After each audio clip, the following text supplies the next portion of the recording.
របស់សាលា PLA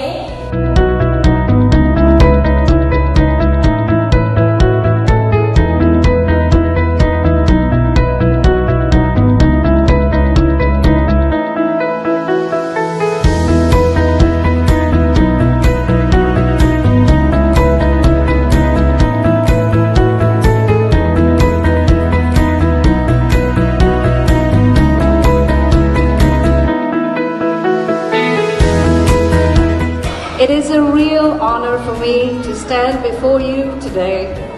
not only as a teacher, but as someone who's had the privilege of watching these incredible students grow, learn and discover their potential.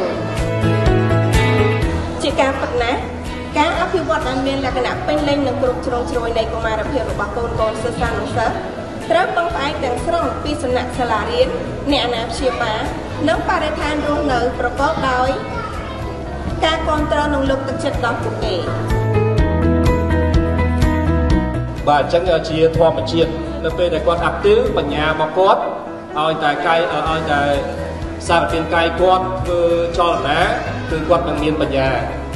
គាត់នឹងរៀនឆាប់ចេះតែបើគាត់នៅ passive អត់ធ្វើសកម្មភាពធ្វើឲ្យការរៀនសូត្ររបស់គាត់ក៏អត់សូវលឿនដែរ